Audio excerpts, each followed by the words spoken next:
Là, c'est difficile de faire plus old school, puisque CTV nous gratifie cette semaine de 2 perles fun et délirantes dans leur nouvelle collection dédiée à la Shaw Brothers, qui compte déjà à son actif des bombes comme Shaolin Temple ou Super Inframan, dont nous avions parlé dans la dernière émission avant les vacances. Je parle bien sûr du bordélique mais néanmoins spectaculaire Buddha's Palm et du magnifique mais néanmoins débile le Colosse de Hong Kong. Préparez-vous, parce que même moi, ça me défrise. Véritable choc pour le cinéphile qui buvait les paroles de certains spécialistes autoproclamés du cinéma de Hong Kong, moi le premier, assénant du point de grandes vérités qui ne résistent pas à un examen rigoureux. Buddha's Palm de Taylor Wong prouve que Zhu, les guerriers de la montagne magique de Tsuyark, n'est pas le film de sabre fantastique qui utilisa pour la première fois à Hong Kong de très nombreux effets optiques. Ce qui fut pourtant dit et répété, entretenant le mythe d'un Tsuyark, pour le coup qualifié de Spielberg chinois.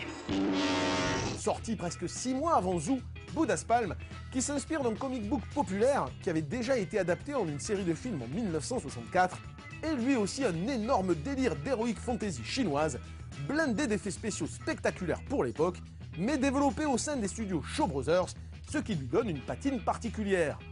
Moins dynamique et audacieux que Zhu en termes de mise en scène, Buddha's Palm peut quand même se vanter de proposer des effets de style inédits pour l'époque, tels des travelling circulaires accélérés et un découpage d'une étonnante modernité dans les scènes d'action. C'est sûr, l'histoire est chaotique et les persos taillés à la serpe, mais bon, Zhu était bordélique lui aussi. Une nouvelle preuve en tout cas de la nécessité de ne jamais rien prendre pour argent comptant. Un critique n'a parfois de spécialiste que le titre. Rien que pour le fun, impossible de ne pas vous présenter le film qui va renvoyer le King Kong de Peter Jackson aux oubliettes. Je parle bien sûr du gigantesque Colosse de Hong Kong que CTV nous fait l'honneur d'éditer dans sa VF d'origine. Mais c'est toi qu'elle aime, Johnny, c'est toi.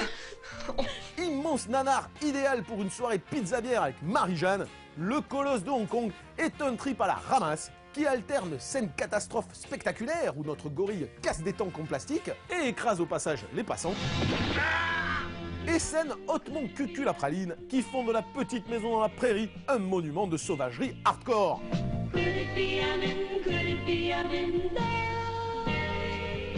Interprétée à merveille par la star de Lady Dracula, la blonde platine Evelyn Kraft, et Super Inframan en personne, Danny Lee, le futur flic du killer de John Woo, je sais ça fait mal, le Colosse de Hong Kong doit cependant beaucoup à son interprète principal qui fait passer les bad guys de Spectroman pour des chefs-d'œuvre de maquillage. Bref, un nanar culte absolument indispensable qu'il serait honteux de ne pas se procurer.